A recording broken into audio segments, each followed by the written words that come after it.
Peace, peace, peace. What it is your brother Tyvon Swain L, aka the Orthodox Moor, aka the Seven Pillar Saracen. And this is going to be a short and sweet live, family. But I heard a video earlier this morning. I was up real early this morning. I got the notification for a video. I watched it, and I heard a brother talking about cults and people in jail, how they can mix cult doctrine with orthodox doctrine, and how stuff can get mixed up or whatnot. And I heard the brother talking about a particular kind of character who will like go in between different kind of schools of thought within the jail system to manipulate the thing. And I'm like, bro, that's you. That's you all day. Like, I'm gonna keep this short and sweet, fam.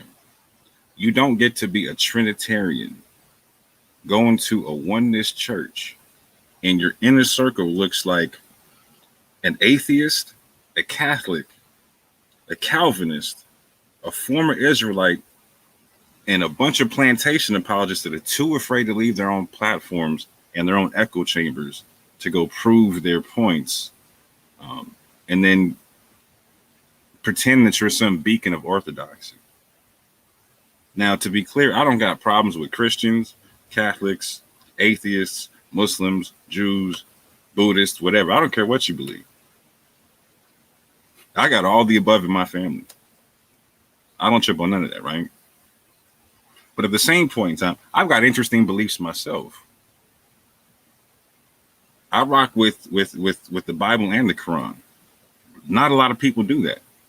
But at the same point in time, I don't run around saying I'm the beacon of orthodoxy. So again, you don't get to be a Trinitarian going to a oneness church, kicking it with atheists, Catholics, Calvinists, former Israelites, and plantation apologists that are too afraid to leave their own platforms, and then pretend that you're some beacon of orthodoxy. That's Fugazi, fam. That's Fugazi.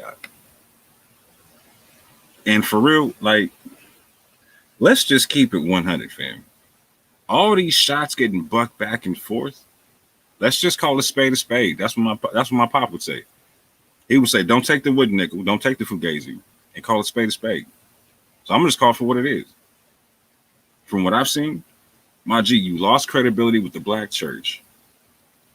Then you try to make it up by getting Israelite dollars, right? Then when you lost credibility with them, you try to go team up with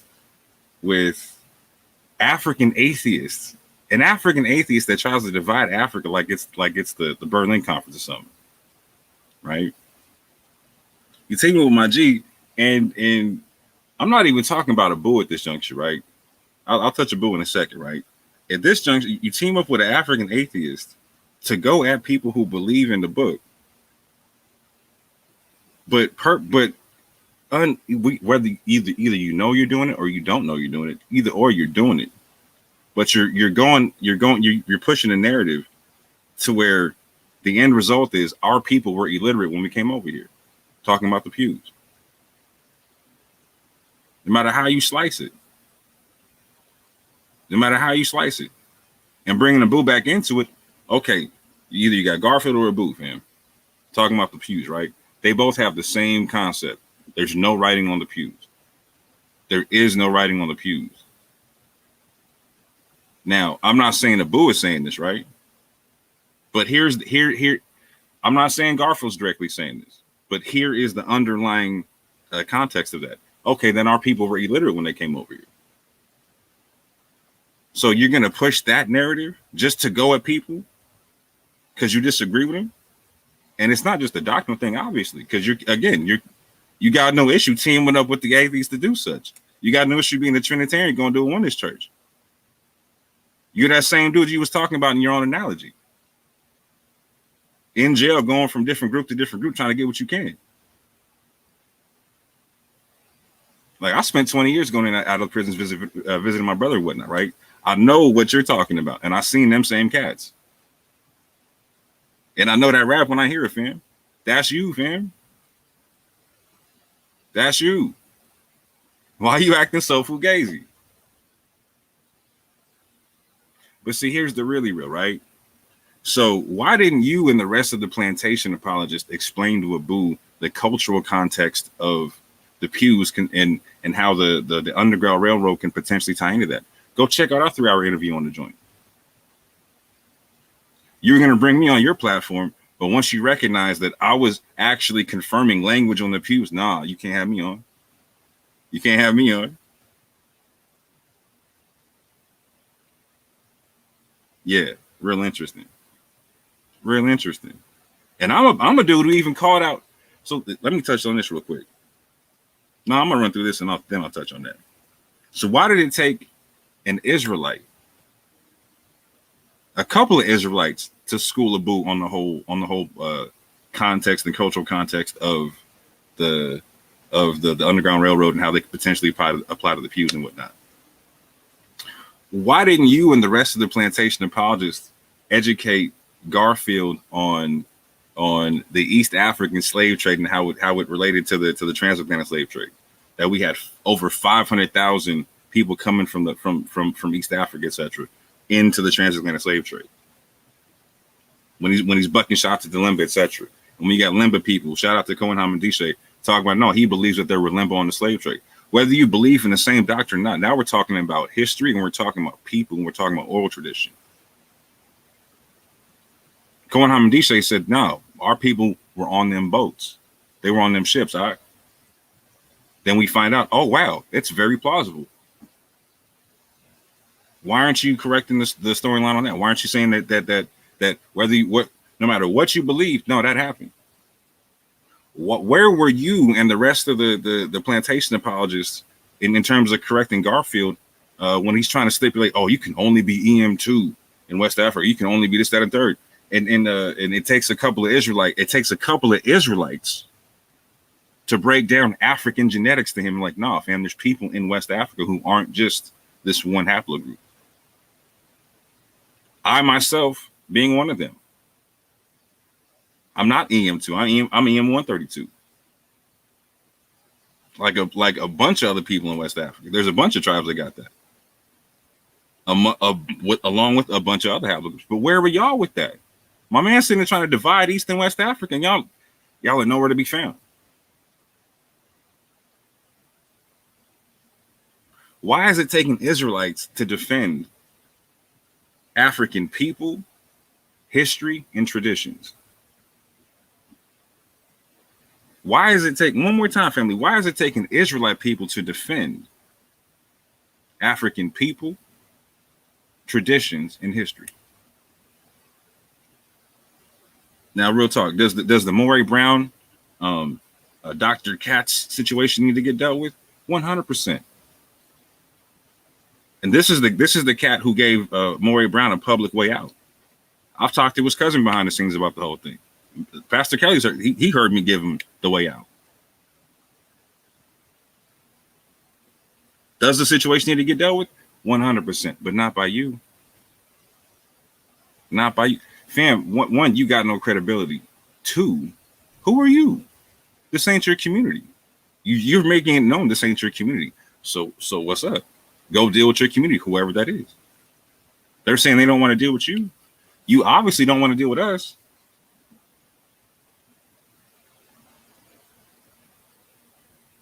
And another thing, let me bring this one up right quick. So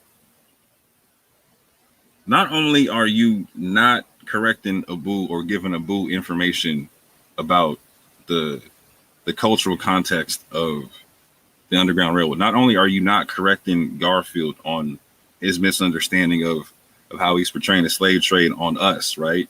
When we're talking about certain things, and the fact that the Limba themselves say that they were on them slave ships, right?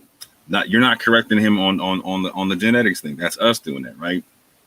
Not only are you not doing that, you're stealing another part. Like, so go back and watch the debate with Dante and Vocab Malone. My G, you're literally stealing another person's debate format for that debate.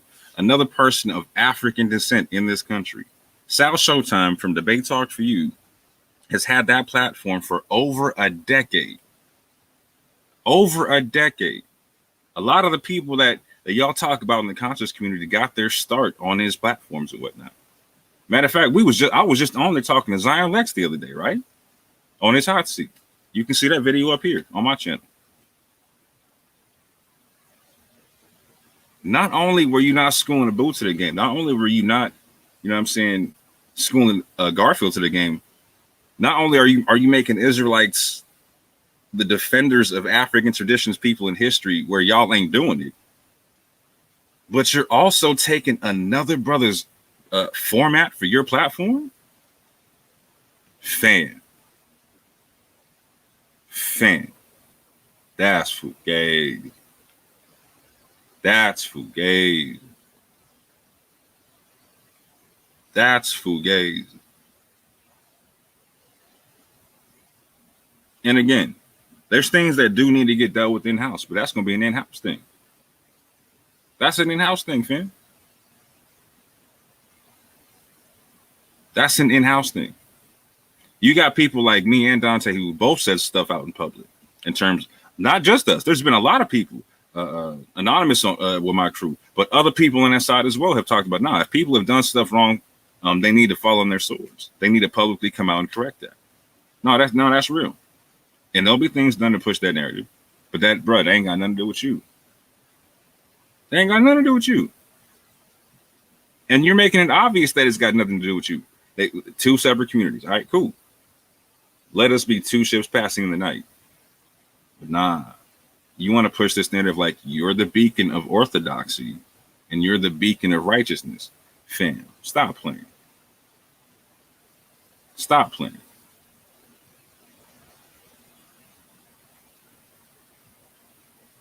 Stop playing. That's a Fugazi. No one buys that joint. No one buys it. I hear you selling it, bro. But ain't no one buying it, fam. So I know you're going to continue to push the line because that's what cats like you do. I don't knock the hustle,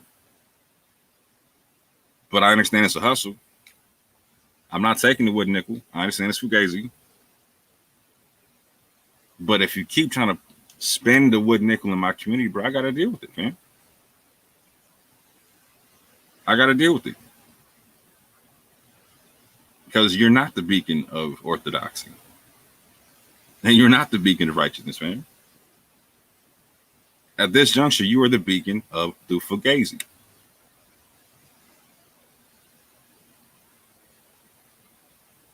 So, again, do things need to be addressed about Maury Brown and Dr. Katz? 100%. Do things need to be addressed about the pews?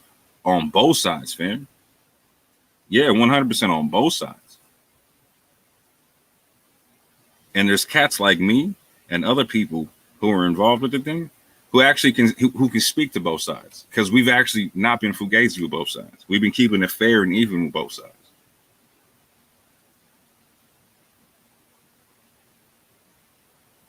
So again, when it comes to solving our problems, bro, I ain't got nothing to do with you.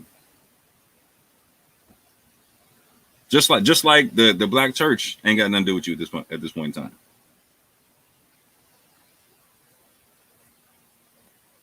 Like you got your oneness church as a Trinitarian. You know what I'm saying? Do your thing. Do your thing. Other people have moved on, bro. But at this juncture, I'm gonna say this. Let's see how well you can defend your orthodoxy. Because at this juncture, what you're doing is just playing games, fam.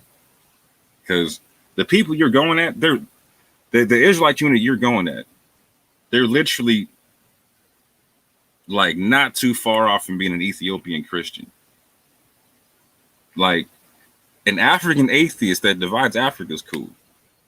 Calvinists are cool. Catholics are cool. Former Israelites is cool. But someone who's damn near an Ethiopian Christian ain't cool. Like what they're talking about is they're talking what these cats are talking about is closer to an African form of Christianity than what y'all are talking about. Prove me wrong.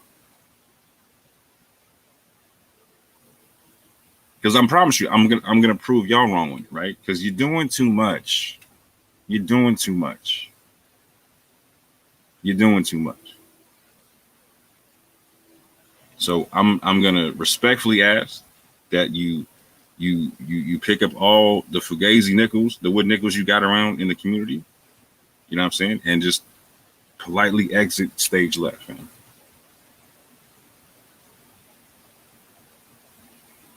If not, just, man, prepare to defend your orthodoxy. Because it ain't orthodox. And with that, like my father said, like he always told me, don't take the wood nickel.